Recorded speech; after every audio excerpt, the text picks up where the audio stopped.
So, what do we want to talk about today? There are a million different areas we could go into with what to discuss with the current state of things. And right now, what I would like to talk about is how do we see our present moment? Are we even looking at our present moment? And ultimately, what do I mean by present moment? There's a lot of people that I talk with, and there's concern with health, there's concern with economy, there's concern with politics, there's concern with education. There are a myriad of subjects that people are talking about. On the flip side of that, there are a lot of different ways in which people are working through some of these things. And I would say probably at the top of that list that I have experienced in talking with people is they want to keep moving, they want to keep active. And that is one of the best things that we can do. One of the best ways to get grounded is to keep moving. Now, there are different forms of being grounded. If you are nervous and you're just constantly keeping yourself busy, you may need to go to a different form of grounding and just sit still, stand still, be still. Ultimately, what I think we want to start looking at, not only as individuals, but as families, as communities, as cities, and you just keep extrapolating from there, is what do we look at when we look toward the future? There are a lot of people that say, oh, well, when shelter in place is lifted and things get back to normal. Well, what does normal look like? Normal is going to look like something different to each person. And there are some people who believe that normal means we are going to go back to what we once were. And no one has the answers to that. My feeling is that no, we will not go back to what things were before.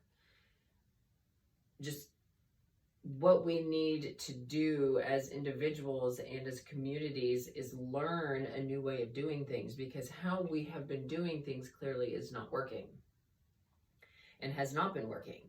And how do I know that that's even true? Well, I know that's true because I have seen how we have all adapted to a new way of doing things and a new way of living. And some forms of adaptation have been healthy and some forms of adaptation have not been. And I would like to go over some of these forms of adaptation and see what they look like, how they manifest the way they do, and how we're dealing with them. Now, one of the forms of adaptation is you do need to look at what's going on from where we were to where we are, and not even look forward to where we're going to be, because, in reality, that doesn't exist. That's illusion. So you look at where you were and you look at where you are, and how did you make that transition?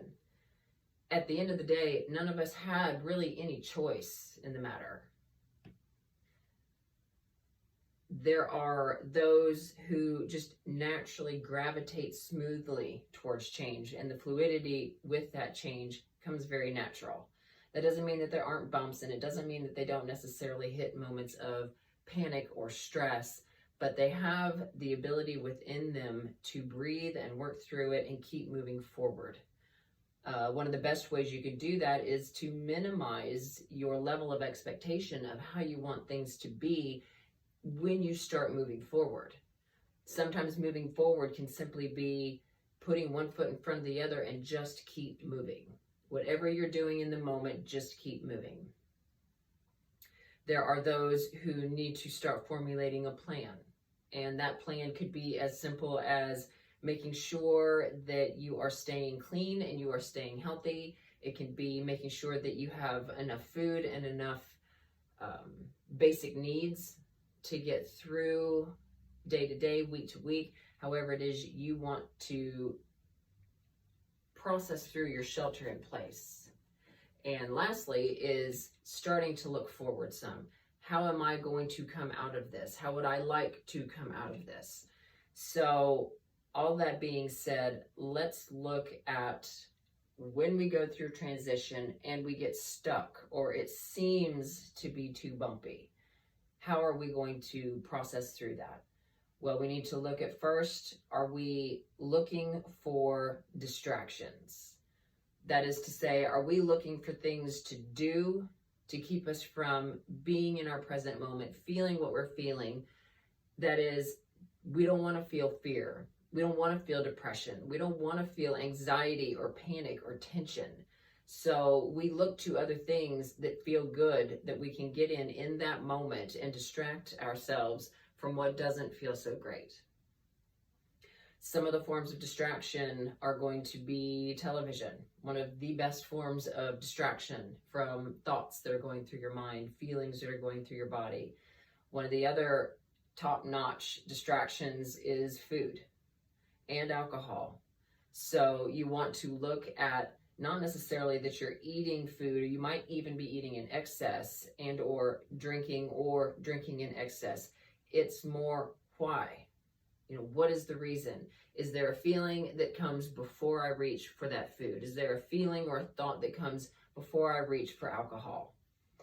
And the other form of distraction that tends to be in that top apex is going to be trying to stir things up with others. So if we can get energy out by projecting it onto others, we get a distraction. That could even be, in the form of picking fights with people, because you are going to be so wrapped up in that you won't have to think about or feel what's really going on. Now, what's really going on could be the things I mentioned: panic, anxiety, depression, tension. What do we need to do to get healthy in those places?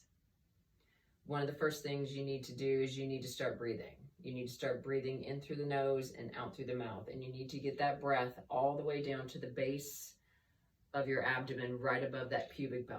And you want to be able to hold it there for a little bit of time.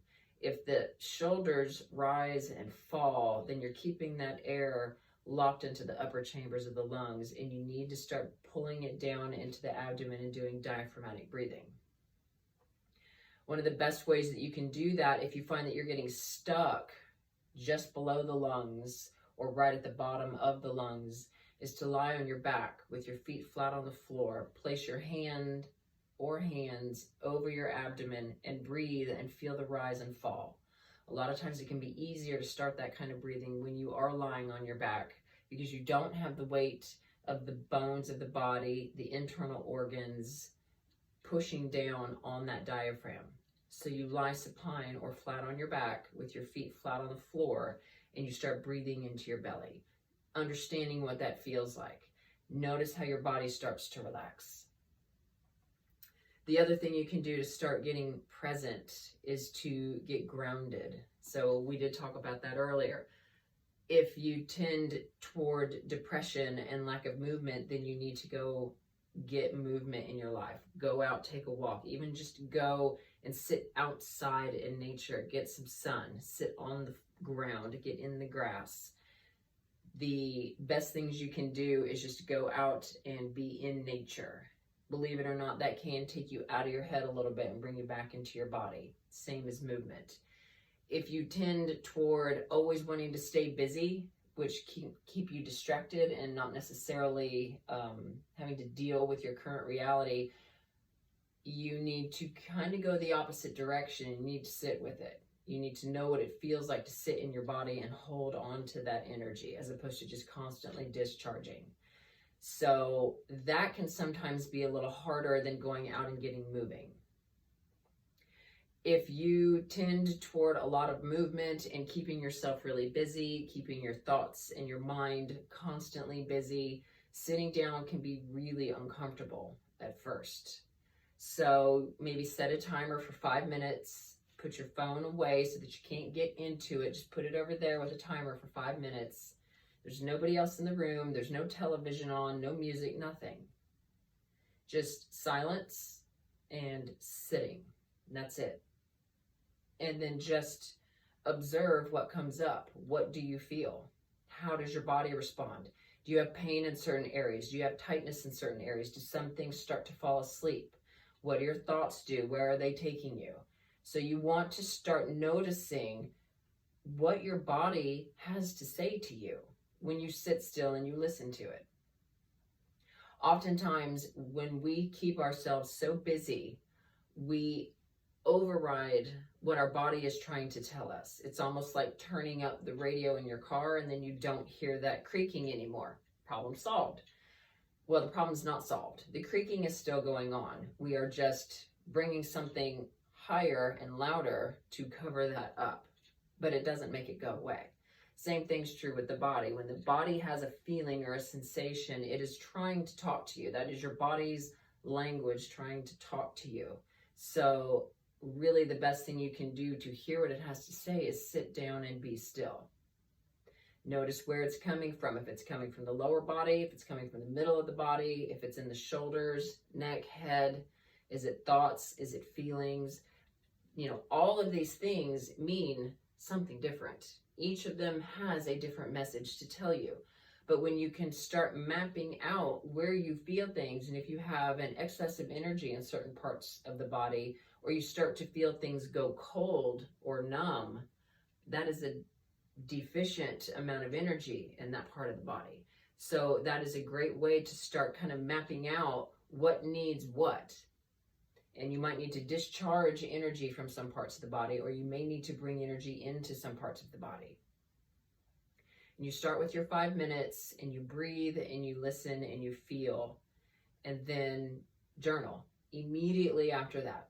Because I promise you, you let 2, 3, 4 minutes go by, a lot of that stuff's going to disappear and you're going to struggle to remember what it was that you felt or what you thought. So keep a journal handy if you can, so that when you come out of that meditative state or just that still and quiet place, you can journal what it is that you experienced in that 5 minutes. And then you start incrementally increasing that time, not a lot, 30 seconds, a minute, a little bit at a time. The body does not need to be thrust into big chunks of time of stillness. The mind will start to override, and it will start to talk to you, and it will distract you, and it will try to bring you back up into the cerebral parts as opposed to down here in the visceral parts. Why is it important to get down into these visceral physical parts? Well, for one, the body never lies.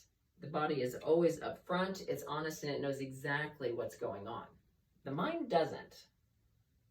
The mind is there to protect the body. And in doing so, it comes up with different formulas for what the mind thinks is best. But that doesn't necessarily mean that that is the best thing.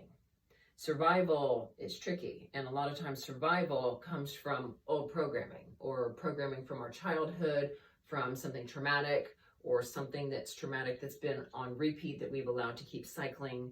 So the mind doesn't always know best. The thoughts that come through don't always know best.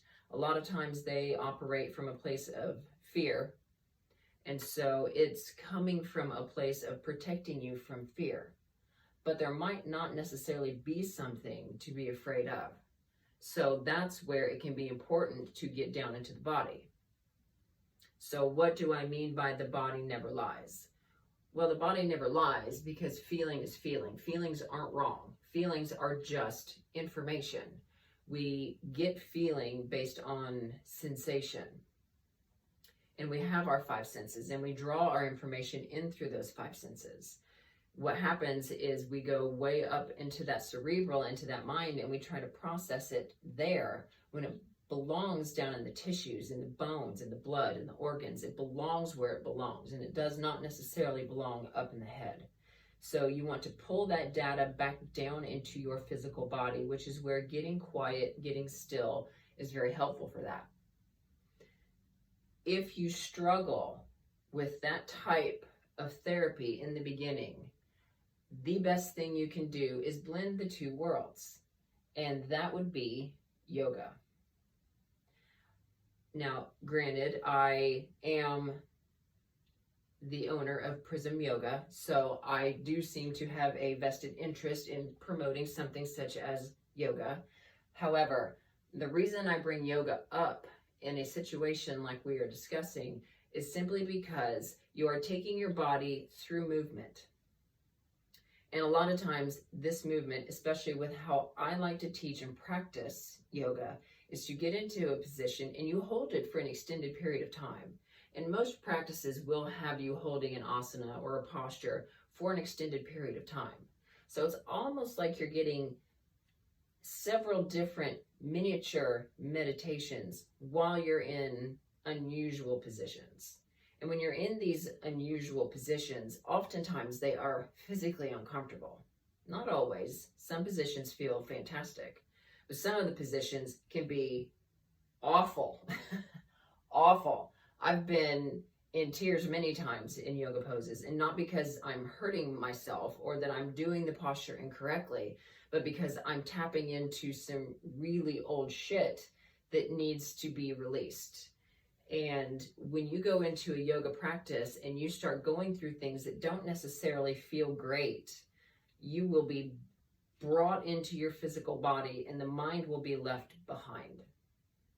And you're kind of getting the best of both worlds. You don't just have to sit there in this place of silence and solitude, which can almost seem like a black hole. You still get a form of movement, but it does have, again, little miniature moments of meditation. You are still holding these positions for time. And your body is starting to trust the fact that you will be still and not go up into your mind. Because when you're holding these postures, it takes focus, but it takes a physical focus. And you can't be thinking when you're holding these postures, when you're going through asana, especially if we're talking about poses that require any form of balance. And some of the poses, while you'll have all 4 points on the floor, which means both feet, both hands, they can still be postures that will challenge your balance. And when you have balanced postures going on, if your mind starts to wander, you're going to tumble. And I can watch students, and I know when they've left their practice based on how their body moves.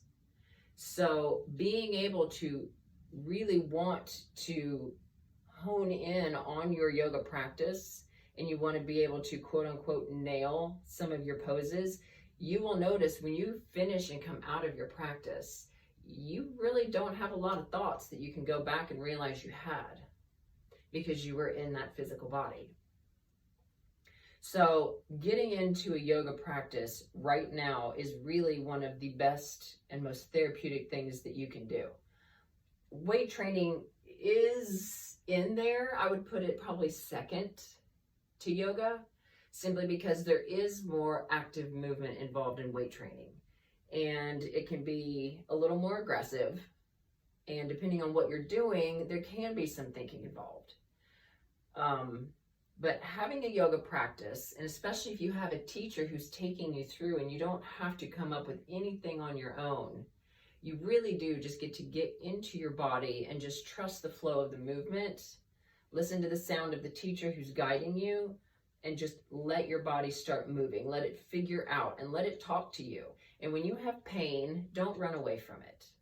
Most of the time, when you're in a yoga practice, you're going to feel pain and you're going to feel discomfort, but you need to know the difference between pain and injury, and discomfort and injury.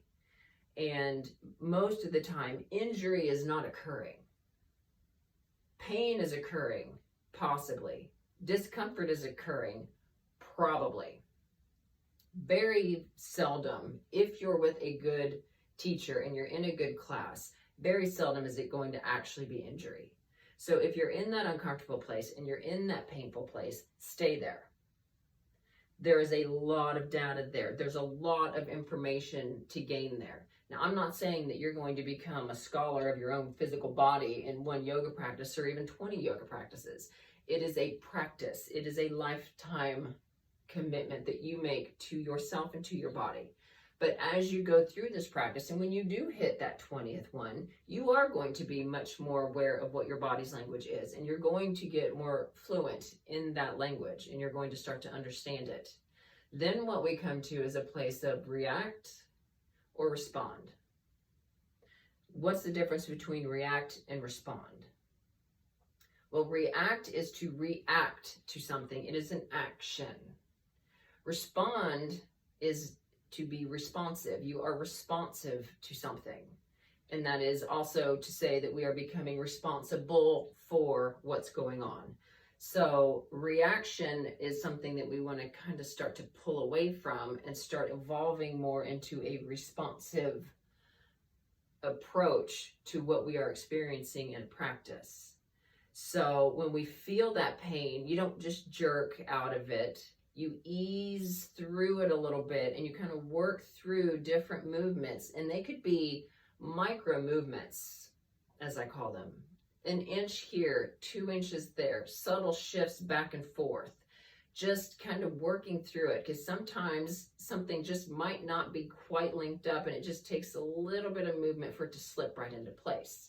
So where it looks like yoga is a very still practice, there are actually little micro movements of adjustment going on all of the time.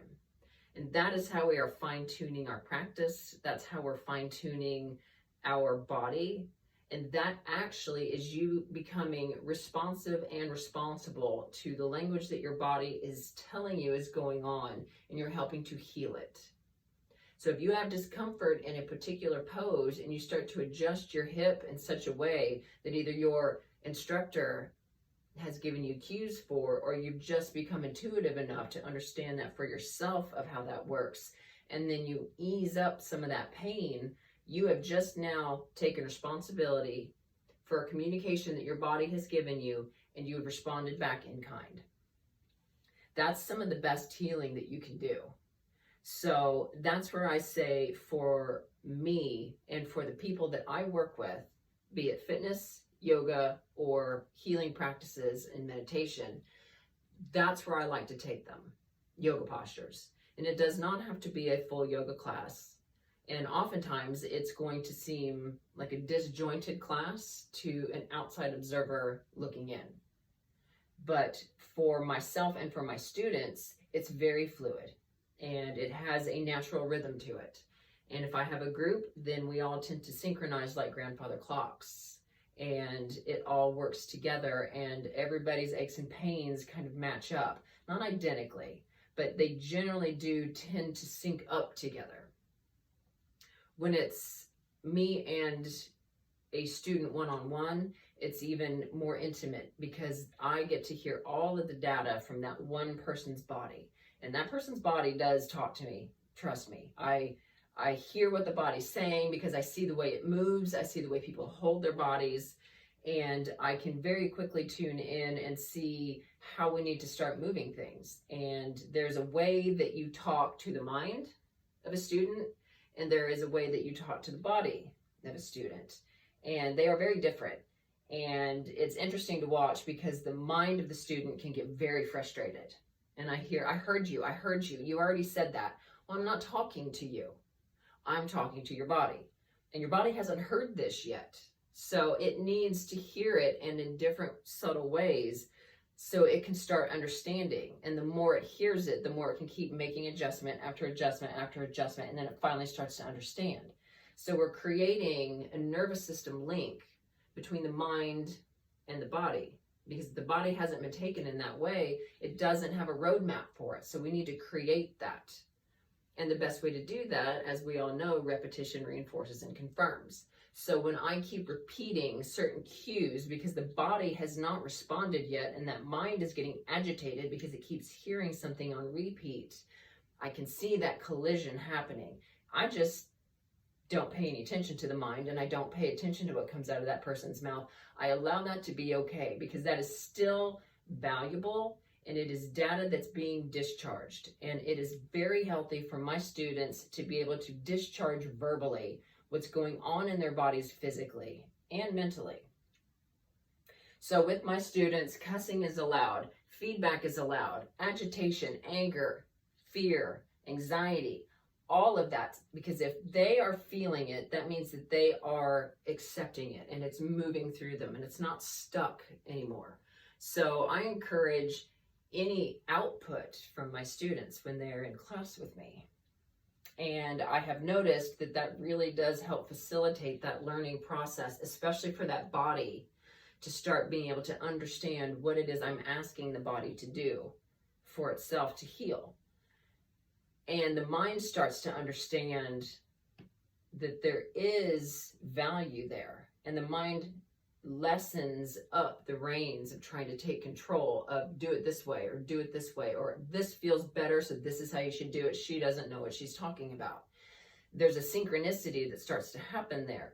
And my whole basis of why I'm creating Prism Yoga and putting it out there is to reintegrate the body and the mind. Once we get those two things in sync and harmonizing with one another again, then that person starts to really find and know peace.